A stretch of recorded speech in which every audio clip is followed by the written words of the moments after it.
చూడండి, పరిశుద్ధ గ్రంథమైన బైబిల్లో నుండి యోహాను రాసిన 3వ పత్రిక 3వ వాక్య భాగాన్ని చదువుకుందాం. నీవు సత్యమును అనుసరించి, జాగ్రత్తగా మాటలు ప్రతి ఒక్కరు కూడా నాతో మాట్లాడుతున్నాడు దేవుడు. ఆయన మాటల కొరకే మనం వచ్చాం. అది నీ పక్కన వారితో దేవుడు మాట్లాడటలేదు, అది నీతోనే మాట్లాడుతున్నాడు. ఆ మాట నాతో మాట్లాడుతున్నాడు. అందుకు అక్కడ అంటున్న ప్రతి మాట మీద జాగ్రత్తగా నువ్వు దృష్టి ఉంచాలి. ఏమంట? నీవు సత్యమును అనుసరించి నడుచుకొనుచున్నావు కనుక సహోదరులు వచ్చి నీ సత్య ప్రవర్తన గూర్చి సాక్ష్యము చెప్పగా నేను విని బహుగా సంతోషించి తిని. ఎందుకంట ఈయన యొక్క సంతోషము? ఇక్కడ దైవ సేవకుడి యొక్క సంతోషము లేదా దేవుని యొక్క సంతోషము. ఎందుకు ఆయన సంతోషిస్తున్నాడు? ఈరోజు మనందరిని బట్టి దేవుడు సంతోషించాలి అంటే ఓ చక్కని మాట రాయబడి ఉంది. ఈరోజు దేవుని సంతోష పెట్టడానికి మనిషి చాలా ప్రయత్నాలు చేస్తూ ఉన్నాడు. ఈ ప్రయత్నాలంతా ఒకవేళ దేవుని సంతోష పెట్టలేవు. కానీ దేవుని సంతోష పెట్టేది ఏమిటి అంటే ఒక చక్కని మాట రాస్తూ ఉన్నాడు. ఇక్కడ నీవు సత్యమును అనుసరించి నడుచుచున్నావు అనే మాట నీవు చెప్పలేదు, కానీ అనేక మంది సాక్ష్యం చెప్తున్నారు. నీవు సత్య మార్గంలో నడుస్తున్నావు అని, సత్యాన్ని లో నిలబడుతున్నావు అని అనేక మంది సాక్ష్యం చెప్తూ ఉండగా నేను బహుగా ఆనందిస్తున్నాను అని దేవుడు ఈరోజు నీవు ఆ సత్యములో నిలబడితే దేవుడు ఆనందించువాడై ఉన్నాడు. ఖచ్చితంగా దేవుని నువ్వు సంతోష పెట్టాలి అనుకుంటే, దేవుని సంతోష పెట్టడమే నా లక్ష్యము అనుకున్న విశ్వాసి జాగ్రత్తగా మాటలు గమనించాలి. ఈరోజు అక్కడ ఒక విశ్వాసి గురించి ఇక్కడ ఒక మాట రాయబడి ఉంది. నువ్వు సత్యములో నిలబడ్డావు అనే వార్త నాకు వినిపిస్తుంది. నా హృదయం నిండా సంతోషం ఉంది. ఈరోజు నీ గురించి, నా గురించి లోకంలో వస్తున్న సాక్ష్యం ఏంటి? ఈరోజు మన గురించి సాక్ష్యం కూడా దేవుని యొద్దకు వెళుతుంది. మనం ఏమున్నామో, మనం సత్యంలో నిలబడ్డామా లేదా అనేది సాక్ష్యం దేవుని యొద్దకు వెళుతుంది.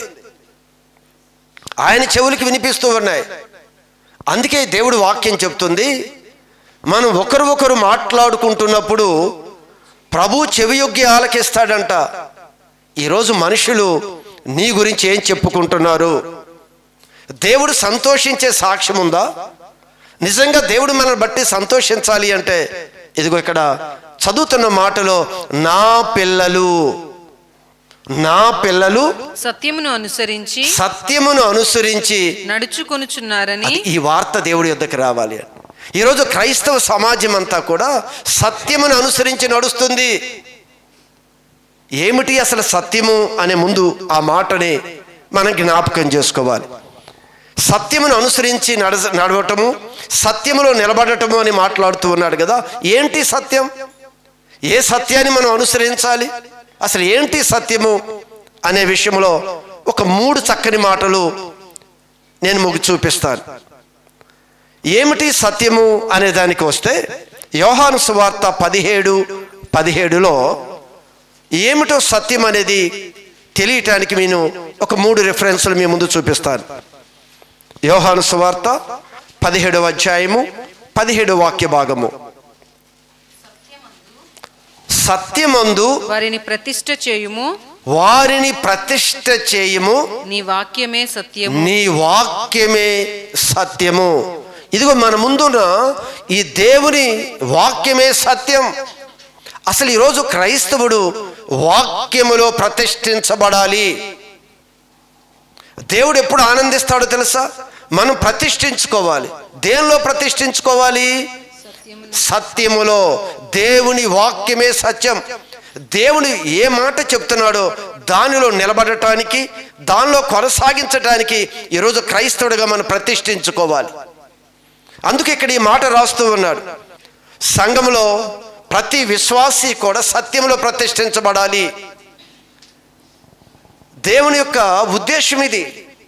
ఈరోజు దేవాలయానికి అందరం వస్తున్న మనందరం కూడా సత్యంలో ప్రతిష్ఠించబడాలి అనేది దేవుని యొక్క ఉద్దేశం.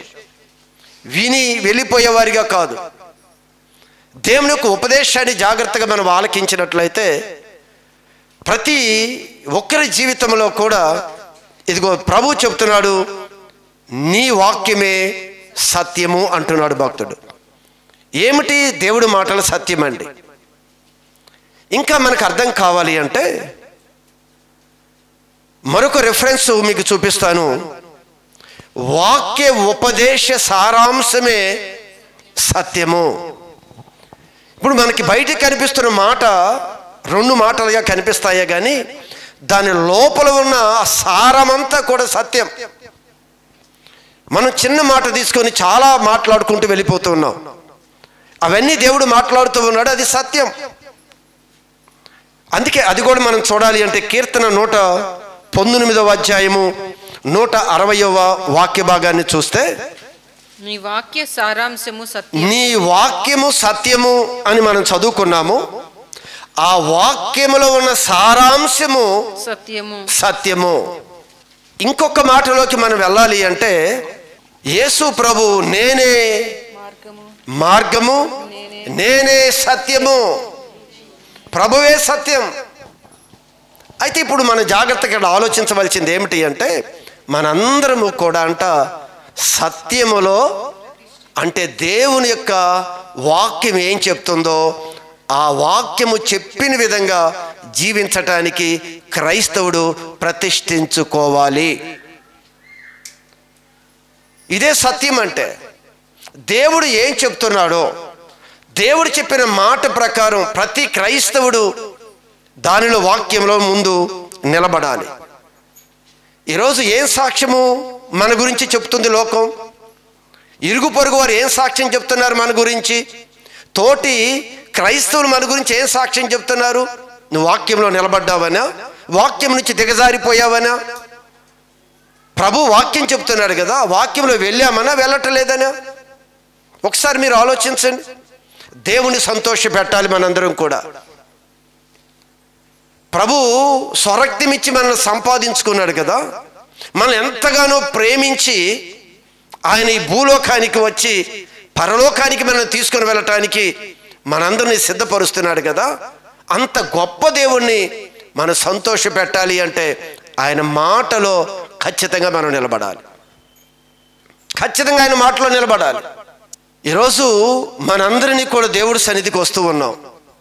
మనందరినీ దేవుడు ఒకసారి పరిశీలన చేస్తే ఒకవేళ మనందరం సత్యంలో నిలబడ్డున్నామా, సత్యమును విడిచి దిగజారిపోయామా మనం ఆలోచిస్తే, అందుకే తొలి దినాల్లో ఉన్న ప్రేమని ఏం చేయమని చెప్తున్నాడు ప్రభు? ఆయన అంటాడు, నీలో ఒక తప్పుని చూపిస్తున్నాడు ఆయన. ఏం తప్పు చూపిస్తున్నాడు? మొదట నీకు ఉండిన ప్రేమ నీవు వదిలితివి అని నేను నీ మీద తప్పు ఒకటి మోపవలసి ఉన్నది. ఏమిటంట తప్పు? ఏమిటంట? మొదట నీకు ఉన్న విశ్వాసం, మొదట నీకు ఉన్న ప్రేమ ఈ రోజులే. మొదటి దినాల్లో రోషం కలిగి సత్యములో దేవుడు మాట ఇలా చెప్పాడు, నేను ఖచ్చితంగా ఇలానే జీవిస్తాను. కానీ ఈరోజు ఆ వాక్యములో నుండి కిందకి దిగి వెళ్ళిపోతున్నాడంట మనిషి. ఒకప్పుడు మనం తీసుకున్న తీర్మానాన్ని విడిచిపెట్టి ఈరోజు మాటలోను, ప్రవర్తనలోను, ప్రేమలోను, విశ్వాసములోను అనేక మందికి మాదిరిగా ఉండవలసిన క్రైస్తవుడు మాదిరి జీవితం లేకుండా వాక్యంలో నుంచి కిందకి దిగజారిపోయిన పరిస్థితి. అందుకే అంటున్నాడు, బహుగా దేవుడు సంతోషిస్తాడంట. ఎప్పుడు అంటే వాక్యములో నువ్వు నిలబడినప్పుడు, సత్యములో నువ్వు నిలబడినప్పుడు. దేవుడు సంతోషిస్తాడు. చూశారు, మనం చదివిన భాగములు ఏం తప్పు మోపుతున్నాడంట మన మీద? మొదట ఉన్న నీ విశ్వాసం, మొదట ఉన్న నీ ప్రేమ, మొదట ఉన్న నీ సమర్పణ, మొదట నీవు దేవుడు ఏం చెప్తే అదే కానీ అసలు ఏది కూడా మరొకటి చేయను అని తీసుకునే తీర్మానం. ఈరోజు ఎలా ఉన్నావు? యేసు ప్రభు ఒక సందర్భంలో ఆయన అన్న మాట ఏమిటి అంటే, మీరందరూ కూడా నన్ను విడిచి వెళ్ళిపోవాలనుకుంటున్నారా అని అడిగాడు. ఒకసారి యోహాను సువార్త 6వ అధ్యాయము 60వ వాక్య భాగం. ఆయన శిష్యులలో అనేకులు 6వ అధ్యాయం 60వ వచనం అమ్మ. ఆయన శిష్యులలో అనేకులు, జాగ్రత్తగా నా వైపు చూడాలి. యేసు ప్రభు శిష్యులలో అనేకులు ఈ మాట విని, ఆయన చెప్తున్న ఈ మాటలు విని, ఇది కఠినమైన మాట, ఇది కఠినమైన మాట, ఇది ఎవడు వినగలడు, ఇది ఎవడు వినగలడు. ఈరోజు కూడా దేవుని యొక్క వాక్యాన్ని ఖచ్చితంగా మనం మాట్లాడినప్పుడు వచ్చే పరిస్థితులు ఏంటో తెలుసా? ఇది ఎవడు వినగలడు, ఇది ఎవరు చేస్తారండి ఇంత కఠినంగా బోధిస్తే మీరు అని అనేక మంది యేసు ప్రభుని విడిచి వెళ్ళిపోయారంట. ఈరోజు మనం గమనించండి, ఈరోజు కూడా ఏమైపోతుంది అంటే కఠినమైన బోధ ఎలా ఉంటుంది? కఠినంగా ఉంటుంది. ఎందుకు అంటే నీకు అలా చేయటం ఇష్టం లేదు కనుక ప్రభువు చెప్పే మాటలు కష్టంగానే ఉంటాయి, చాలా బాధ కలిగిస్తూ ఉంటాయి మనకి. ఆయన మాటలు చాలా ఇబ్బందిగా కలిగిస్తూ ఉంటాయి. ఈరోజు కూడా ఏమైపోతుందో తెలుసా? ఉపదేశాలన్నీ కూడా ఇది కఠినమైంది, వీళ్ళు అంగీకరించరు అని చాలా సులువుగా ఉండే పద్ధతిలో వాక్య ఉపదేశాలు మన ముందుకు వస్తున్నాయి. ఎందుకు? ఎలా అయితే ఎవడంటాడయ్యా అని వెళ్ళిపోయారంట యేసు ప్రభు దగ్గర నుంచి. ఈరోజు కూడా ఒకవేళ సంఘంలో బోధ కఠినంగా ఉంటే, బోధ ఉన్నది ఉన్నట్లుగా మాట్లాడినప్పుడు అంట వారి మనస్సును నొచ్చుకొని వారు ఇబ్బంది పడుతున్న వారు చాలామంది ఉన్నారు. అసలు ఆ దినాల్లో ఎందుకు, నా పరిచర్య చేసే దినాల్లో కూడా బోధ కఠినంగా ఉన్నది అని సంఘాన్ని విడిచి వెళ్ళిపోయిన వారు కూడా ఉన్నారు. అదే యేసు ప్రభు మాట్లాడుతూ ఉన్నాడు. ఇది ఎవడైనగలడయ్యా అని చెప్తున్నారు. యేసు ప్రభు అంటున్నాడు, అమ్మా మీరు కూడా వెళ్ళిపోవాలి అని ఏమన్నా అనుకుంటున్నారా? చూడు ఎంత బాధతో ఆయన అడుగుతున్నాడో తెలుసా? ఈరోజు గమనించండి సంగమా, అనేక మంది సత్యంలో నుంచి దిగజారిపోయాం. నువ్వు ఎలా చెప్తే మేము నడవలేము, ఎలా చెప్తే ఉండలేము, ఈ పద్ధతులు కాదు. ఆయన ఏమో ఒక ప్రత్యేకంగా నువ్వు ఉండాలి అని చెప్తున్నాడు, నువ్వు లోకానికి వేరుగా ఉండాలి అని చెప్తున్నాడు. ప్రతి విషయంలో ఒక మాదిరి చూపించాలి అని చెప్పాడు. ఏ విషయంలో మాదిరి చూపించాలన్నాడు? మాటలోను, ప్రవర్తనలోను, ప్రేమలోను, విశ్వాసములోను, పవిత్రతలో నువ్వు మాదిరి చూపించాలి. ప్రతి విషయంలో ఖచ్చితంగా నువ్వు నిలబడాలి. ఈ మాటలంట, ఈ బోధలంట కష్టంగా ఉన్నాయి. చాలామంది దాన్ని విడిచి దిగిపోయారు. వెళ్ళిపోవటం అంటే మీరు గమనించవచ్చు, మందిరాన్ని విడిచి మేము వెళ్ళిపోలేదు, సత్యాన్ని మాత్రం విడిచి వెళ్ళిపోయారు. దేవుడి మందిరంలోనే కూర్చుంటాం, దేవుని ఆరాధనకు వస్తాం, ప్రభు బలలో పాల్గొంటాం, అన్నీ చేస్తాం. కానీ ఏం జరిగింది ఇక్కడ? సత్యములో నుంచి మాత్రం దిగిపోయాం. దేవుడు ఎలా నడవమంటున్నాడో అలా నడవం, దేవుడు ఎలా మాట్లాడమంటున్నాడో అలా మాట్లాడం. అన్ని విషయాల్లో కూడా మనం దిగిపోతూ ఉన్నాం. చాలామంది దిగిపోయారేమో.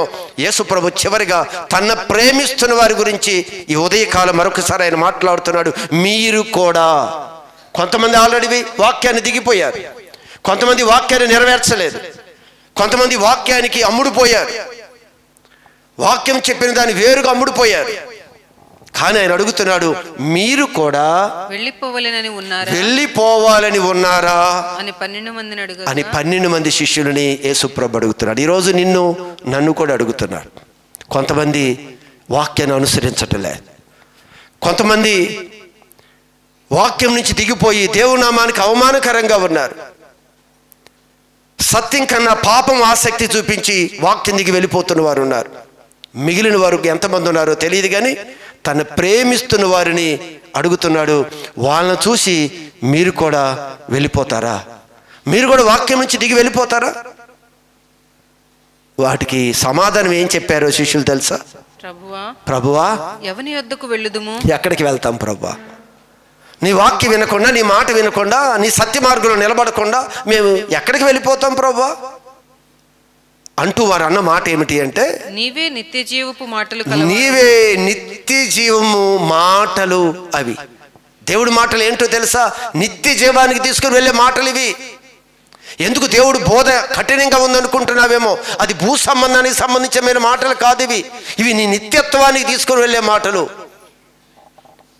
అందుకే యేసు ప్రభువుతో వారు అంటున్న సమాధానం ఏంటంటే, ప్రభువా ఎవని యొద్దకు వెళ్ళుదుము? ఎక్కడికి వెళ్తాం? నీవే నిత్య జీవపు మాటలు కలవాడవు. నీవే నిత్య జీవపు మాటలు నీ దగ్గర ఉన్నాయి ప్రభువా. అసలు నీ మాట వింటే మాకు నిత్య జీవం దొరుకుతుంది. అసలు సత్యంలో నిలబడితే ఎంత ఆశీర్వాదమో తెలుసా? అసలు ప్రభు అంటున్న మాటలు మీరు ఒక్కసారి ఆలోచించండి. ఆ మాటలంట మనల్ని ఎక్కడికి తీసుకుని వెళ్తాయి అంట? నిత్య జీవమునకు, నిత్య జీవానికి తీసుకుని వెళతాయి. ఒక్కసారి మీరు ఆలోచించండి. ఈరోజు ప్రభువుని వెంబడించడానికి మనందరం ముందుకు వచ్చాం. అందరము మేము యేసు ప్రభుని వెంబడించాలి, వెంబడిస్తున్నాము అని చెప్పారు. అసలు యేసు ప్రభు నన్ను వెంబడించేవారు ఎలా ఉండాలి అని చెప్పాడు. మీలో ఎవరైనా నన్ను వెంబడింపగోరిన ఎడల, మీలో ఎవరైనా నన్ను వెంబడిస్తూ నా రాజ్యములోనికి రావాలనుకుంటే, మీరు నన్ను వెంబడించుకుంటూ నేను తండ్రి సింహాసనం మీద కూర్చుండలాగున మీరు కూడా సింహాసనం మీద కూర్చుండాలి అంటే ఏం చేయాలని చెప్పాడు యేసు ప్రభు? ఎవడైనను నన్ను వెంబడింప కోరిన ఎడల తన్ను తాను ఉపేక్షించుకోవాలి. తన్ను తాను ఏంటి ఉపేక్షించుకోవటం అంటే, నేను నా ఇష్టము, నా ఆలోచన, నా తలంపు అన్నీ విడిచిపెట్టాలి. విడిచిపెట్టి నేను ఏం చెప్తున్నానో అలానే నీ ఆత్మీయ జీవితాన్ని కట్టుకోవాలి. నీ మాట అయినా ఎలా ఉండాలో నేను చెప్పినట్లుగానే ఉండాలి. నువ్వు ప్రేమించే విధానం కూడా నేను చెప్పినట్లుగానే ఉండాలి. ఇప్పుడు నన్ను కదా నువ్వు వెంబడించేది. నువ్వు నన్ను వెంబడించాలి అంటే నీ చిత్తము, నీ ఆలోచన, నీ ఉద్దేశము, నీ ఉద్రేకాలు ఏవి పనికిరావు. అన్నీ పక్కన పెట్టి, ఇదిగో నేను ఏ మాట అయితే చెప్తున్నానో ఆ మాటలో నీ జీవితాన్ని కట్టుకుంటూ నన్ను వెంబడించు అని చెప్పాడు యేసుప్రభు. చెప్పలేదా? ఎలా ఆయన రాజ్యం దొరుకుతుంది మనకి? నన్ను వెంబడించేవారు ఎలా అయినా వచ్చి వెంబడించండి అని యేసుప్రభు చెప్పలేదే? ఇక్కడ కూడా అంటున్నాడు, సత్యముని అందరూ దిగిపోయారంట. సత్యంలో నుంచి అందరూ తొలగిపోయారంట. దేవుని యొక్క వాక్యమే సత్యము, వాక్యం యొక్క ఉపదేశ సారాంశమే సత్యము, యేసు ప్రభువే సత్యము, ఆయన మాట సత్యం. బైబిల్ గ్రంథంలో ఒక మాట అన్నప్పుడు చాలా బాధ అనిపించేది ఏంటి అంటే, సత్యము సంత వీధుల్లోకి వెళ్ళిపోయిందంట. ఎక్కడికి వెళ్ళిపోయిందమ్మా? సంత వీధుల్లోకి వెళ్ళిపోయింది సత్యం. అదేనా రాసి ఉంది? ఏమన్నాడు అక్కడ? సత్యము, యెషయా గ్రంథములో సత్యము సంత వీధిలో పడి ఉన్నది. సంత వీధిలో పడి ఉన్నది. ఎక్కడ ఉండాలి? ఎక్కడికి వెళ్ళిందండి సత్యం ఈరోజు? సంత వీధులు అంటే ఎక్కడండి ఇది? సంతలో ఏం జరుగుతుంది? సంతలో ఏం జరిగిద్దమ్మా? వ్యాపారం జరిగిద్ది. ఇప్పుడు అక్కడికి వెళ్ళిపోయిందంట సత్యం. సత్యం అమ్ముకుంటున్నారు. సత్యం దేనికి ఎలా అమ్ముతున్నారో తెలుసా? లాభం కొరకు సత్యాన్ని, డబ్బు కొరకు, అధికారం కొరకు, లోక సంబంధమైన కొన్న ఆశల కొరకు ఈరోజు సత్యాన్ని అమ్మి వేస్తున్నారు. సంత వీధుల్లో తిరుగుతుందట సత్యం. ఈరోజు సంఘానికి ప్రభు చెప్తున్న మాట ఒకటే, ఈరోజు మనందరి జీవితాల్లో కూడా ప్రభువుని ఖచ్చితంగా మనం అనుసరించి ఆయన ఉన్న స్థలంలో మనం ఖచ్చితంగా ఉండాలి అంటే మనందరం కూడా ప్రభువుని వెంబడించే ప్రతి ఒక్కరూ తన్ను తాను ఉపేక్షించుకోవాలి. తన ఉద్దేశాలని పక్కన పెట్టి దేవుడు ఎలా ఉండమంటున్నాడో ఖచ్చితంగా అలా ఉండి తీరవలసిందే. ఈ బోధ కష్టంగా ఉన్నా ఖచ్చితంగా నిత్యత్వం కావాలి అనుకుంటే మాత్రం ఇదిగో ఆయన చెప్తున్నాడు, సత్యములో నా పిల్లలు సత్యాన్ని అనుసరించి నడుస్తున్నారు అని వింటే ఎంత ఆనందం అండి. అసలు దేవుడికి ఎంత ఆనందమో తెలుసా? నా వాక్యాన్ని వీరు విడిచిపెట్టకుండా నా వాక్యంలో నడుస్తున్నారు అంటే దేవుడికి ఎంత సంతోషమో తెలుసా? అందరూ దిగిపోతున్నారంట, అందరూ వెళ్ళిపోతున్నారంట. సత్యము సంత వీధుల్లోకి వెళ్ళిపోయింది. ఈరోజు దేవుడి వాక్యం అర్థమైన మనందరం కూడా, దేవుడు ఈరోజు మనల్ని ఏం చేయమంటున్నాడో తెలుసా? ప్రభు మనం చేయమంటుంది ఏంటో తెలుసా? ఆల్రెడీ సంత వీధుల్లోకి వెళ్ళిపోయింది సత్యం. సత్యం ఒక వ్యాపారపు మార్గంలోకి వెళ్ళిపోయింది. లాభం కొరకు సత్యాన్ని అమ్మివేసే పరిస్థితులు వచ్చాయి. ఈరోజు కూడా మీరు గమనించండి, లోకంలో ఎన్ని పరిస్థితులకు మనం దిగిపోతూ ఉంటామో తెలుసా? మనుషులు సంతోషపెట్టడానికి దేవుడి వాక్యాన్ని దిగి వెళ్ళిపోతున్నాడు ఈరోజు క్రైస్తవుడు. అయ్యా, పద్ధతులు మనం చేయకూడదు, ఆచారాలు మనం వల్ల కాదు, దేవుడు అది ముట్టుకోవద్దు అన్నాడు, ఆ విధంగా చేయొద్దు అని చెప్పినా సరే మనుషులు సంతోషపెట్టడానికి లేకపోతే కొంత లాభాన్ని పొందుకొనటానికి వాక్యాన్ని దిగి ఆల్రెడీ వెళ్ళిపోతూ ఉన్నాడు. సామెతల పుస్తకం 23వ అధ్యాయము 23వ వాక్య భాగాన్ని ఒకసారి చూడండి. సత్యమును అమ్మివేయక దాన్ని కొని ఉంచుకొనుము. ఆ సత్యమును మీరు కొని మీరు దాచుకోండి. ఏం చేయాలంటమ్మా? సత్యమును అమ్మివేయక. ఆల్రెడీ సంత వీధిలోకి వెళ్ళిపోయి సత్యాన్ని అమ్మి వేస్తున్నారు. ఇక్కడ దేవుడు మనకేం చెప్తున్నాడు ఈరోజు? నీవైతే సత్యమును అమ్మివేయక అమ్మవద్దు. నువ్వేదో లాభం కొరకు, డబ్బు కొరకు, అధికారం కొరకు, మనుషులను సంతోషపెట్టడానికి ఏదో స్వలాభంతో నువ్వు సత్యాన్ని అమ్మివేయవద్దు. నిలబడు. నువ్వు సత్యాన్ని అమ్మొద్దు. అందరూ అమ్మివేస్తున్నారు, అందరూ దిగిపోయారు. నువ్వు సత్యం అమ్మివేయకుండా నువ్వేం చేయాలి? సత్యాన్ని కొనుక్కోవాలి. ఎక్కడ దొరుకుతుందో ఇది? ఎంత డబ్బులు ఇస్తే దొరుకుతుందో ఇది? మరి అమ్మివేయటం అయితే అమ్మివేయొద్దు. నువ్వు ఎంత సత్యాన్ని కొనుక్కుంటే, అంత సత్యాన్ని నువ్వు అనుసరిస్తే, ఎంత సమకూర్చుకుంటే అంత లాభం. ప్రభు ఈ ఉదయకాలం అంటున్నాడు, సత్యాన్ని ఇక్కడి నుంచి నువ్వు అమ్మొద్దు. ఒకవేళ ఇప్పుడు ఇంతవరకు ఏమన్నా కొన్ని సందర్భాలు అమ్మివేసి ఉంటావు, తప్పదు కదా. వాళ్ళు ఏమైనా అనుకుంటారు, వీళ్ళు ఏమైనా అనుకుంటారు, బాగుండదు, మనం వెళ్ళకపోతే రేపు వాళ్ళు మనకు రారు, ఏదో దాని మీద నువ్వు దిగిపోయావు. ఆ రోజు అమ్మివేసావు దాని కొరకు, మనుషుల కొరకు నీ వాక్యాన్ని దిగిపోయి అమ్మేశావు. అందరూ మనుషులు కావాలి కదా మనకి,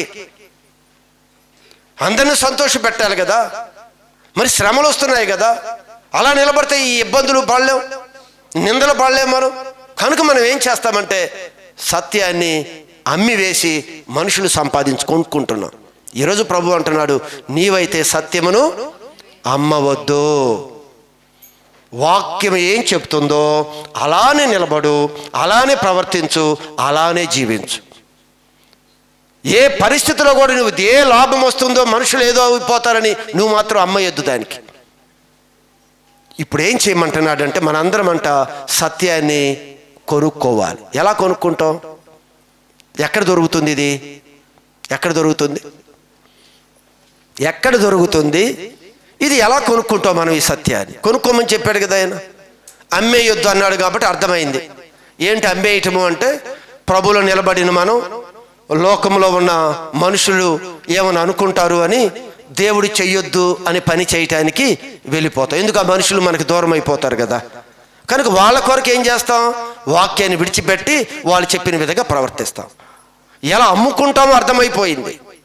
చాలాసార్లు ఎలా అమ్మామో కూడా మనకు తెలుసు. కానీ ఇప్పుడు కొనుక్కోవటం ఎలా తెలియాలి కదా. ఎలా కొనుక్కుంటాము అంటే, ఇది డబ్బు ద్వారా వచ్చేది కాదు, కానీ ఇది నువ్వు వాక్యములో నిలబడుతున్నప్పుడు శ్రమలైనను, వస్త్రహీనత, కరువు, ఖడ్గము అలాంటి చాలా మన మీదకి వస్తాయి. అవన్నీ వచ్చినప్పుడు కూడా నువ్వు సత్యములో అలానే నిలబడితే నీకు సత్యములో ఒక మూల స్తంభంగా నువ్వు తయారైపోతావు. ఎన్ని పరిస్థితులు వచ్చినా సరే నువ్వు ఆ శ్రమల మధ్య భయపడకుండా. ఇప్పుడు మన బైబిల్లో ఇప్పుడు దానియేలు గురించి, ఇక్కడ షడ్రకు, మిషకు, అబేద్నెగోలు అని చాలా విషయాలు మనం చదువుకుంటూ వచ్చాం. వీరందరూ కూడా సత్యములో నుంచి, దేవుడు వాక్యములో నుంచి వారు దిగిపోకుండా ఆ వాక్యాన్ని అలానే పట్టుకొని దానిలో బలవంతులుగా మార్చబడ్డారు. వీరు అన్న మాట ఏంటో తెలుసా? ఒకవేళ నువ్వు మమ్మల్ని అగ్నిగుండంలో వేయాలి అనుకుంటున్నావు, శ్రమలు వచ్చాయి, ఏం చేయాలంటే ఏం చెయ్యాలి? చెయ్యకపోతే అగ్నిగుండంలో వేస్తామన్నారు. ప్రతిమను చేసి ఈ ప్రతిమనికి నువ్వు మొక్కాలి. ఈరోజు మనకి ఎదురవుతాయి, రేపు ఆల్రెడీ ఎదురయ్యాయి, మన ముందుకు రాబోతున్నాయి ఇవన్నీ కూడా. కానీ ప్రభు అంటాడు సత్యాన్ని అమ్మివేయవద్దు, చివరికి ప్రాణాపాయమని స్థితి వస్తుంది. నీకు రేషన్ ఇవ్వమును అని చెప్తారు రేపు దినాన. నువ్వు ఒకవేళ ప్రభువుని వెంబడిస్తే ఆ విధంగానే చెప్తే మీకు చాలా విషయాల్లో ఇబ్బందులు ఉంటాయని మన ముందుకు చూపిస్తారు. ఇక్కడ కూడా ఒకవేళ మేము నిలబెట్టిన ఈ ప్రతిమకి నువ్వు మొక్కకపోతే, దీని ముందు నువ్వు సాగిల పడకపోతే అగ్నిగుండంలో వేస్తాము. వారు అన్నారు, రాజా నీ మాటలకి మేమే భయపడం. ఒకవేళ ఆ అగ్నిలోకి తీసుకుని వెళ్ళినా మా దేవుడు మమ్మల్ని రక్షిస్తానికి సమర్థుడు. ఒకవేళ ఆయన అగ్నికే మమ్మల్ని ఆహుతి చెయ్యాలి అనుకున్నా మేము సంతోషంగా వెళతాము, కానీ ప్రతిమకి ఈ సత్యాన్ని దిగి మేము వెళ్ళము అని రూఢిగా చెప్పి నిలబడ్డారు. కొనుక్కున్నారు సత్యాన్ని. అసలు ఎలా కొనుక్కోవాలంటే శ్రమలు వచ్చినప్పుడు శ్రమ పడ్డా సరే అగ్నిగుండంలో పడేశారు కూడా. అమ్ముకోలేదు, కొనుక్కున్నారు వీరు. శ్రమల మధ్య నిలబడి ఆ సత్యంలో ఇంకా బలవంతులుగా మార్చబడి దేశం యొక్క ఉన్నత స్థలాల్లో నిలబడే వ్యక్తులుగా దేవుడు మార్చాడు వారు. ఈరోజు సత్యం ఎంత గొప్ప వ్యక్తులుగా చేస్తుందో తెలుసా? ఈరోజు నువ్వు సత్యాన్ని అమ్మకుండా నువ్వు సత్యంలో నిలబడు, నువ్వు ఎంత బలవంతుడు అవుతావో తెలుసా? ఎలా కొనుక్కోవాలి అంటే అన్ని పరిస్థితుల మధ్య కూడా నీవు ముందుకి కొనసాగి సత్యం కొరకు నువ్వు నిలబడవలసిందే. అదే పరిస్థితి రానివ్వండి. మన చిన్న వాటికి అమ్మేసుకున్నామండి. అసలు ఇంత విలువైన సత్యాన్ని, ఇంత విలువైన వాక్యాన్ని నిత్య దీవానికి తీసుకుని వెళ్ళే ఈ ప్రాసెస్లో నడుస్తున్న మనం చాలా చిన్నదానికి అమ్ముడుపోయాం, చాలా అమ్ముడుపోయాం. స్నేహితులకు అమ్ముడుపోయాం, చిన్న పిక్నిక్లకు అమ్ముడుపోయాం, చిన్న లాభానికి ఇవన్నీ చెప్పుకోపోతే బోల్డ్ ఎన్ని విషయాలు మనం దిగిపోయాం. అవన్నీ అమ్ముడుపోయినట్టే, అమ్మి వేసుకున్నాము అన్నాడు. వాక్యంలో ఎవరైతే నిలబడకుండా ఆ వాక్యాన్ని దాటి వెళ్ళిపోయారో వారందరూ కూడా అమ్మి వేసుకున్నారు. కానీ కొనుక్కొనటానికి నువ్వు నిలబడు. అందుకే అక్కడ అన్నాడు, సత్యమును అమ్మి వేయక దానిని కొని ఉంచుకొనుము. మీరు గమనించండి, యేసు ప్రభు ఒక ఉపమానం చెప్పాడు, విత్తువాని యొక్క ఉపమానం. మనందరికీ ఇది పరిచయమే. అక్కడ మీరు జాగ్రత్తగా గమనిస్తే ఒక్కసారి ఆ భాగాన్ని మీరు చూడండి. మత్తయి సువార్త 13వ అధ్యాయము 18వ వాక్య భాగం నుండి చాలా వచనాలని మనం పరిచయం ఉన్న పదాలే ఇవి. యేసు ప్రభు ఇక్కడ కూడా ఉపమాన రీతిలో అర్థమయ్యే విధంగా ఒక సత్యాన్ని అక్కడ బోధించుకుంటూ వచ్చాడు యేసు ప్రభు. ఏమని? విత్తువాని గూర్చిన ఉపమాన భావం వినుడి. విత్తువాని గూర్చిన ఉపమాన రూపంలో చెప్తున్న ఆ భావము వినుడి. ఆ భావం మీరు జాగ్రత్తగా వినండి. ఎవడైనను రాజ్యమును గూర్చిన వాక్యము ఏదంట? రాజ్యమును గూర్చిన ఆ పరలోక రాజ్యమును గూర్చిన వాక్యము వినియు గ్రహింపక అంటే ఈ బోధంతా దేని గురించిన వాక్యం ఇదంతా కూడా అసలు మన ఇన్నిసార్లు ప్రభు ఎలా ఉండు, అలా ఉండు, అలా చేయి, ఇది వద్దు అని చెప్తున్నది ఏంటి అంటే ఇది పరలోక సంబంధమైన వాక్యము, బోధ. ఇంత జాగ్రత్తగా నీకు ఇన్ని కండిషన్లు ఎందుకు పెడుతున్నాడో తెలుసా? పరలోక రాజ్యానికి మనం తీసుకుని వెళ్ళటానికి ఆయన. అందుకే ఇక్కడ రాయబడి ఉన్న మాట ఏంటి? మళ్ళీ చదవండి ఆ మాట. ఎవడైనను రాజ్యమును గూర్చిన వాక్యము వినియు గ్రహింపక ఉండగా గ్రహించటలేదంట. వింటున్నారు కానీ గ్రహించటలేదు. అసలు అన్ని వింటున్నావు, పర సంబంధమైన మాటలు ఇవన్నీ. ఈ మాటలు ఆత్మయు జీవమై ఉన్నాయి. అసలు ఈ ఉపదేశం అంతా కూడా పరలోక రాజ్యానికి ప్రభు మనల్ని తీసుకుని వెళ్ళటానికే ఈ ఉపదేశాలన్నీ కూడా. ఆయన రాకడ, ఆయన మరలా రెండవ రాకడలో వచ్చే వరకు కూడా ప్రభు అన్నాడు, మీరందరూ వాక్యములో హెచ్చరించుకొని ఒకరొకరు హెచ్చరించుకోవాలన్నాడు, ఆదరించుకోవాలని చెప్పాడు, బుద్ధి చెప్పుకోమని చెప్పాడు. ఎందుకు? మన ఎవ్వరు నిత్య రాజ్యానికి వారసలుగా కాకుండా తప్పిపోకుండా ఉండటానికి. అందుకే ఇక్కడ ఈ మాట వాడుతూ ఉన్నాడు. ఇదంతా వింటున్నారు కానీ గ్రహించట్లేదు. అన్నీ వింటాం, బాగున్నాయి అనుకుని ఆనందంతో వెళ్ళిపోతామంట. చదవండి అక్కడ ఏం రాశారు. ఎవడైనను రాజ్యమును గూర్చిన వాక్యము వినియు గ్రహింపక ఉండగా, అది ఎవడైనను పరలోక రాజ్యము గూర్చిన వాక్యము వినియు గ్రహింపక ఉండగా, వాటిని గ్రహింపకుండా ఉండగా దుష్టుడు వచ్చి వాని హృదయములో విత్తబడిన దానిని, అది ఆ విన్న ఆ వాక్యాన్ని, ఆ మాటలని ఎత్తుకొని పోవును. త్రోవ పక్కన విత్తబడిన వాడు వీడే. ఈ త్రోవ పక్కన విత్తబడిన వాడు గురించి మాట్లాడుతున్నాడు. ఇవి ఎక్కడ పడ్డాయి అంటే కరెక్ట్ అయిన ప్రదేశంలో అవి పడలేదు. ఈరోజు మనం కూడా ఎందుకు అసలు సత్యం ఏంటి, ప్రభు ఏం బోధిస్తున్నాడు, ఇవేం అర్థం కాలేదు. అందుకే యేసు ప్రభు దగ్గరికి అనేక మంది వచ్చినప్పుడు కూడా వారందరూ కూడా కూర్చునేవారంట బారులు తీరి. వీళ్ళు మనసంతా ఏంటి, ఎప్పుడు సమయం అయిపోయిద్ది, ఎప్పుడు ఆయన ఆహారం వడ్డిస్తాడు, ఎప్పుడు సమయం అయిపోయిద్ది, మనకు కావాల్సిందంతా యేసు ప్రభు పెడతారు. ఇదే పదం మీద కూర్చున్నారు. ఆయన ఎన్ని ఉపదేశాలు ఇచ్చినా ఒక్కటి గ్రహించలేదు వీరు. ఈరోజు కూడా అంతే. కొంతమంది, అందుకే ఉదయకాలం మన ప్రార్థనలో కూడా మనం మాట్లాడాం, ఎలా వస్తున్నాం, దేని కొరకు మనం వస్తున్నాం. నిజంగా ఆయన మాటల కొరకు వచ్చిన వారు ఖచ్చితంగా వాటిని గ్రహిస్తారు, కానీ మిగిలిన వాళ్ళు గ్రహించరు అసలు. ఇక్కడ కూడా అంటున్నాడు, ఏంటయ్యా త్రోవ పక్కన పడిన విత్తనము అంటే దేవుని యొక్క వాక్యము విని గ్రహింపక ఉండగా, అది గ్రహించలేని స్థితిలో ఉంటే ఆ మాటలు అప్పుడే దుష్టుడు ఎత్తుకొని వెళ్ళిపోతాడంట. మనం కూడా గ్రహించట్లేదండి. ఏదో కూర్చుంటున్నాం, అయిపోయింది, రావాలి ఆదివారం. ఏమంటే దేవుడు వాక్యం ఏం చెప్పింది మీరు ఒకసారి ఆలోచించండి. ఎన్ని మార్లు దేవుడు మాట్లాడాడు. ఈ పునరుద్ధాన ఆదివారం గురించి ప్రభు మాట్లాడినప్పుడు, ఇది యెహోవాకి ప్రతిష్ఠితమైన దినం, ఇది మనోహరమైన దినం, దీని ఘనంగా నువ్వు ఆచరిస్తే ఏమన్నాడు, ఇది ఘనమైనదిగా నువ్వు ఎంచి దాని ఘనముగా నీవు ఆచరించిన ఎడలా దేవుళ్ళో నువ్వు ఆనందిస్తావు. ఎందుకు ఆనందం ఉండలేదు మన జీవితంలో? అసలు ఘనంగా ఆచరిస్తున్నామా? మనం వచ్చే సమయం ఎంత ఒకసారి మీరు ఆలోచించండి. ఎన్ని మారులు దేవుడు చెప్పినా ఏమన్నా మన గ్రహింపు వచ్చిందా? ఏదో దేవుడు అడగలేదే మనల్ని, నీ ఆస్తి తీసుకురమ్మని ప్రభు అడగలేదే. పూర్ణ హృదయంతో నన్ను సేవించాలి, ప్రేమించాలి అని చెప్పాడే.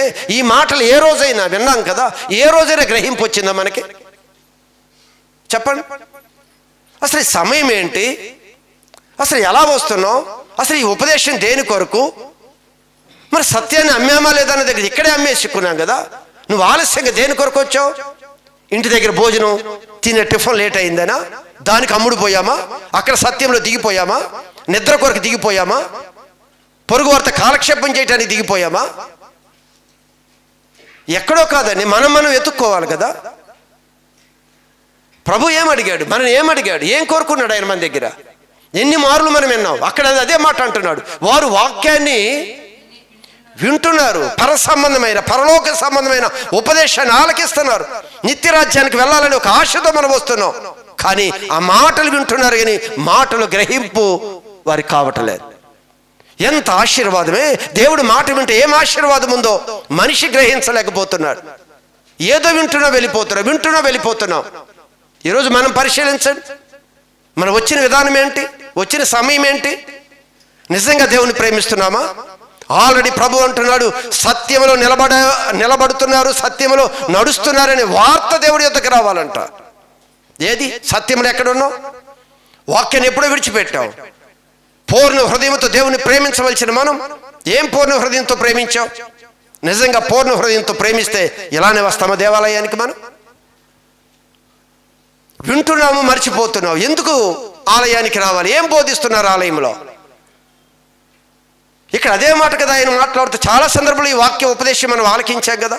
ఇది మన కొరకు కాదులే, మన దేవాలయానికి వెళుతున్నాములే, ఎవరి గురించి అనుకుంటున్నాం? అది నా గురించే, అది నీ గురించే.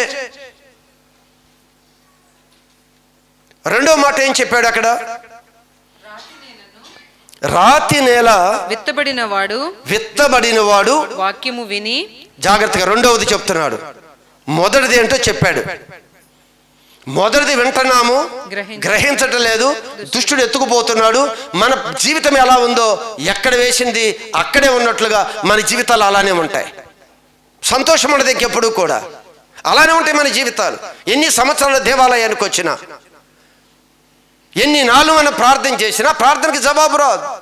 మన జీవితంలో ఎక్కడ అభివృద్ధి కనిపించదు. ఏదో వచ్చినట్టు వస్తాయి, పోయినట్టు పోతూ ఉంటాయి. కానీ అవి దేవునికి కృపలో మనకు అందుతున్నాయే కానీ శాశ్వతమైన ఒక ఆనందాన్ని మనం అనుభవించాలి అంటే ఖచ్చితంగా దేవుడి యొక్క వాక్యం ఏంటో మనకు అర్థం కావాలి. రెండో విషయం చెప్తున్నాడు, వాక్యము విని వెంటనే సంతోషముతో దానిని అంగీకరించువాడు. అది వీరు. వాళ్ళకేమైనా అర్థం కాలేదు మొదటి వారికి. ఈ రెండో గుంపు ఏంటంట, వాక్యము చెప్పగా అబ్బా చాలా బాగా చెప్పారు. ఎలా చెప్పారు? అబ్బా చాలా బాగా చెప్పారు అనుకుంటారంట వీరు. సంతోషముతో దాన్ని అంగీకరించి అయితే అతనిలో వేరు లేనందున అతడు కొంతకాలం నిలుచును గాని. కొంతకాలం బాగానే ఉంటాడు. అబ్బా చాలా బాగా చెప్పారు అది. కొంతమంది మాట్లాడతారు, అబ్బో చాలా బాగా చెప్పారు, ఇది చేస్తారు, అది చూస్తారు, ఆ మెసేజ్, అబ్బో అందరు వాళ్ళు బాగా చెప్పారు, వీళ్ళు బాగా చెప్పారు. ఏమి లేదంట, వేరు పారలేదు. అంటే వింటున్నారు కానీ ఆ యొక్క విన్న వాక్యాన్ని అర్థం చేసుకొని ఆ వాక్యములో వారు స్థిరపడట్లేదు. మాటల వరకే అబ్బా బాగుంది, ఏమో బాగుంది అంటే ఏమన్నా ఒంట్లో బలం వచ్చిద్దా? తీసిన ఆహారం తిని లోపలికి వెళ్తే ఏదైనా శక్తి వచ్చింది. అబ్బా బాగుంది అంటే ఏమైనా వచ్చిద్దా? ఏమి రాదు. వీళ్ళంటే చాలా బాగుంది అనుకుంటారంట, కానీ వేరు పారలేదు. విని బాగుంది అనుకున్నప్పుడు నువ్వు అలా నిలబడాలి కదా, నువ్వు అలా అడుగులు వేయటం ప్రారంభించాలి కదా. బాగుందన్నప్పుడు అలా చేయటానికి నువ్వు సిద్ధపడాలి కదా, అప్పుడే కదా నువ్వు బలంగా నిలబడేది. అంటున్నాడు, వేరులు లేనందున అతడు కొంతకాలం బాగానే నిలిచి ఉంటాడు, కానీ వాక్యము నిమిత్తము అదిగో నువ్వు సత్యములో నిలబడే విషయంలో శ్రమైన హింసలైనను కలుగుగానే అభ్యంతరపడును. వద్దు. ఇక నేను ఎప్పుడు అంతకుముందు బాగానే ఉన్నాం, అబ్బా ఖచ్చితంగా చెప్పారు ఎలానే ఉండాలి వాక్యం, అసలు ఎలానే నిలబడాలి మనం. కానీ శ్రమ ప్రారంభం అవగానే, కష్టం ప్రారంభం అవగానే, నిందల ప్రారంభం అవగానే వెంటనే ఏమైపోతాడంట? అభ్యంతరం. ఏది అభ్యంతరం? వాక్యంలో నడవటం అభ్యంతరంగా ఉంది. ఇప్పుడు వాక్యం నాకు అడ్డుగా ఉంది, లేదు ఇలా నడవటం ఇప్పుడు కుదరదు, పక్కన పెట్టు ఆ వాక్యాన్ని, ఇప్పుడు అవ్వదు. ఇంకా శ్రమ వచ్చింది, అలా నిలబడితే, అలా మాట్లాడితే ఒప్పుకోరు, అలా మాట్లాడితే నీ యొక్క కుటుంబం నుంచి ఎలివేస్తారు నిన్ను. ఇప్పుడు అభ్యంతరం వచ్చింది కదా. ఇప్పుడు వరకు అబ్బా అనుకుంది, పూర్తిగా వాక్యాన్ని పక్కన పెడతారంట. అందుకే అక్కడ షడ్రకు మిషకు అబెద్నెగోలు కూడా ఆ పరిస్థితుల మధ్య శ్రమ వచ్చిన నిలబడ్డారు. సత్యాన్ని అమ్మటానికి, విడిచిపెట్టడానికి వారు ఇష్టపడలేదు. మనమైతే చాలామంది ఎక్కడ స్లిప్ అయిపోతున్నాము అంటే ఇక్కడే. శ్రమ, కష్టము, నింద, వెలివేస్తారు, చిన్న చూపు చూస్తారు, అన్నిటి దగ్గర రాజీ అయిపోకుంటూ వచ్చాం. అంతా కూడా సత్యాన్ని అమ్ముకుంటూనే వచ్చాం. మరొక మూడో మాట చెప్తున్నాడు అక్కడ. సమయం అయిపోయింది, త్వరగా. ముండ్ల పొదలలో విత్తబడిన విత్తనం ఇది. ఇప్పుడు రెండు అయిపోయాయి. ఒకటి త్రోవ పక్కన విత్తనం, రెండవది రాతి నేల మీద పడిన విత్తనం, మూడవది ముండ్ల పొదల్లో పడిన విత్తనం. దీని గురించి కూడా ప్రభు అర్థమయ్యేటట్లుగా ఒక మాట చెప్తున్నారు. ఏంటంట? వాక్యము వినువాడే గాని, వీడు మందిరానికి వస్తాడు, దేవుడు వాక్యాన్ని బాగా వింటాడు, వినువాడే కానీ ఐహిక విచారము ధనమోసమును ఆ వాక్యమును అణచివేయును. కనుక వాడు నిష్ఫలుడగును. కనుక అతనికి ఏ ప్రయోజనం కూడా ఉండదు. ఇతడంట దేవాలయానికి వస్తాడంట, వాక్యం బాగా వింటాడు. విన్న తర్వాత ఈ లోక సంబంధమైన కొన్ని విచారాలు, రేపేంటి సంగతి, ఇలా నమ్ముకుంటే రేపు పిల్లలకి పెళ్ళిళ్ళు ఎలా అవుతాయి, మనం ఇంతగా చేస్తే మన వాళ్ళందరూ మనం విడిచిపెడతారు కదా, రేపు మన దగ్గరకు వచ్చేవాళ్ళు ఎవరు, ఇక ఇదంతా విచారం, కరువు, ఇబ్బంది. రేపేంటి పరిస్థితి? మనం నయోమి గురించి గత దినంలో చదువుకున్నాం. ఇవి ఎక్కడి నుంచి ఎక్కడికి వెళ్ళిపోయింది? బెత్లెహేములో ఉంటే కరువు వచ్చిందంట. అప్పటి వరకు దేవుడిలో బాగా ఉన్న స్త్రీయే ఎప్పుడైతే కరువు వచ్చిందో, దేశానికి అంతకు వచ్చింది కరువు, అన్ని కుటుంబాలు ఏమి వెళ్ళిపోవాలా, ఈవిడ ముందుగానే బయలుదేరింది. దేవుని యొక్క పట్టణం అది. బెత్లెహేము అంటే రొట్టెల గృహం, సమృద్ధి కలిగిన ఆ పట్టణం. దేవుడు కొన్ని పరీక్ష పెట్టాడేమో. వెంటనే ఆ శ్రమలకి, రేపు పరిస్థితి ఏంటో, రేపు నా పిల్లల్ని, 2 కుమారుల్ని మేము పట్టుకొని బ్రతకడానికి ఆహారం దొరుకుతుందో లేదో, ఏదో మొత్తానికి ఐహిక విచారం. తినటానికి ఏమవుతుందో, ఉండటానికి ఏమవుతుందో, పరిస్థితి ఏందో అనుకొని దేశాన్ని విడిచిపెట్టి వెళ్ళిపోయింది. తన పిల్లలిద్దరిని తీసుకొని వెళ్ళిపోయింది దేవుడి సన్నిధిలో నుండి. ఈరోజు కూడా ఐహిక విచారం. ప్రభు దగ్గరికి వచ్చి వాళ్ళు వదిలిపెడతారేమో. అప్పుడు వచ్చేటప్పుడు మంచి సమర్పణతో వచ్చాం. వచ్చిన తర్వాత ఈ ఆలోచనలన్నీ కూడా ప్రభు నుంచి మన దూరంగా తీసుకుని వెళ్ళిపోతున్నాయి. ఆ స్త్రీ వెళ్ళిపోయింది, దేవుని సన్నిధిని విడిచి వెళ్ళిపోయింది. చివరికి 2 కుమారులు చనిపోయారు, మరి తన భర్త చనిపోయాడు, అన్నీ కోల్పోయింది. అక్కడ తిరిగి అదిగో ఆ పట్టణంలో దేవుడు దర్శిస్తున్నాడు అని చెప్పి మరలా తిరిగి ఈ పట్టణానికి దేవుని యొద్దకు వచ్చేలోపు తన జీవితం అంతా పాడు చేసుకుంది. ఈరోజు మన జీవితంలో కూడా వాక్యాన్ని దిగిపోవద్దు, సత్యంలో నుంచి వెళ్ళిపోకుండా సత్యాన్ని అమ్మొద్దు, సత్యాన్ని కొనుక్కొని దాచుకో. ఈ సత్యము ఈ లోకములోను రేపు దేవుని ఎదుట ఘనంగా నిలబడుతుంది. అదే మంచి నేలన విత్తబడటము అనేది చివరిగా రాయబడి ఉంది. వాళ్ళంట దినదినము తొలుత కొంచెముగా ఉన్న చివరికి మహాభివృద్ధిలోనికి వారు వెళతారు. 30, 60, 100 చక్కగా ఫలించే విధంగా వెళ్ళటానికి సత్యంలో నిలబడాలి. సత్యంలో నిలబడిన భక్తులందరూ కూడా అనేక మందికి దీవెనకరంగా ఉన్నారు. ఒక్కటి గమనించండి, దేవుడు ఏం చెప్తున్నాడో ఖచ్చితంగా ఆయన వెంబడించాలి అనుకుంటే అది మనం ఫాలో అవ్వాల్సిందే. లేకుండా మనం ఒకవేళ వెళ్ళినా అయ్యి దేవుని క్రైస్తవులు మనం కాము అనుకున్న గమ్యానికైతే మనం చేరం. ఈ భూమి మీద కావాల్సినవి దొరుకుతాయి, అవి తీసుకొని తృప్తి పొందాలి. అందుకే అనేక మంది యేసు ప్రభు దగ్గరికి వచ్చారు. మా స్వస్థత దయచేయి అన్నాడు, స్వస్థత ఇచ్చాడు ఆయన. మనకు ఆహారం అన్నాడు, ఆహారం పెట్టాడు, దీవించాడు, అది చాలు అనుకొని వెళ్ళిపోయారు. కానీ మనం దాని కొరకు కాదు, నిత్య జీవం కొరకు వచ్చాం కనుక ఖచ్చితంగా వాక్యంలో నుంచి మనం దిగిపోవద్దు. శ్రమలు వస్తాయి, కష్టాలు వస్తాయి, అవమానాలు వస్తాయి, నిందలు వస్తాయి. ఏది వచ్చినా నువ్వు పట్టుకున్న దాన్ని గట్టిగా పట్టుకో, దాన్ని విడిచిపెట్టవద్దు అని చెప్పాడు. శ్రమలు బాగా వస్తాయి, సత్యంలో దిగిపోకూడదు. మా తల్లిగారు దేవుడి వాక్యాన్ని, ప్రార్థన, సువార్త అనేది చాలా ఆసక్తి కలిగిన తల్లి. 80 సంవత్సరాలు వయసు వచ్చినా, 85 సంవత్సరాల వయసులోకి వెళ్ళినా వచ్చిన వాళ్ళందరికీ ప్రభు గురించి చెప్పాలి, లేవగానే బైబిల్ చదవాలి ఖచ్చితంగా. ఏదైనా సరే, అమ్మ టీ తాగు, టైం అయిపోయింది అంటే ముందు వాక్యం చదవండి, టీ తాగను. వాక్యం చదవండి, నేను తిన్ను, ముందు బైబిల్ చదవాలి, వాక్యం చదవాలి. అంటే దేవుని యొక్క ఏదైతే దేవుడు చెప్పాడు వాక్యంలో నిలబడటానికి ఏ విధంగా నిలబడిందో చిన్న ఎగ్జాంపుల్ చెప్తాను మీకు. తను మాది సొంత ప్లేస్ గుంటూరు. అక్కడ మా అన్నయ్య గారి ఇంటికి వెళ్ళింది మా అమ్మగారు. వెళ్తే వారు ప్రభువుని అంగీకరించరు. అయితే అక్కడికి వెళ్ళగానే ఆ రోజు దానియేలుకి ఏ విధంగా ముమ్మారు ఏం అలవాటు ఉంది దానియేలుకి? ప్రార్థన చేసుకోవాలి. మా అమ్మ కూడా లెగవటం, ప్రార్థన, బైబిల్ చదవాలి. ఇదన్నీ చేస్తుంటే వాటికి చాలా ఇరిటేట్గా ఉంది వాళ్ళకి. ఉండి వాళ్ళు అన్నారు, నీవు కానీ ఇంట్లో బైబిల్ చదివితే ఇంట్లో అడుగు పెట్టొద్దు అని చెప్పారు మా అమ్మకి. ఒకవేళ నువ్వు బైబిల్ చదువుతాను అంటే చదవటం మానేయి, నువ్వు వస్తావు ముద్ద తిను, హాయిగా టీవీ చూస్తే చూడు, కూర్చో, వెళ్ళిపో. ఇప్పుడు ఏం మానిపించబోతున్నారు? వాక్యము చదవటానికి వీల్లేదు, ప్రార్థన చేయటానికి వీల్లేదు. వచ్చిన శ్రమ వచ్చింది, ఇప్పుడు వాక్యంలో నిలబడాలా?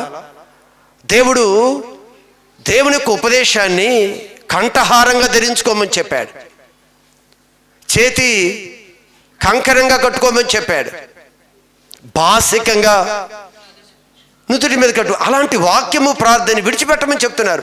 మేం కావాలి అంటే, మీరు నాతో ఉండాలి అంటే విడిచిపెట్టు.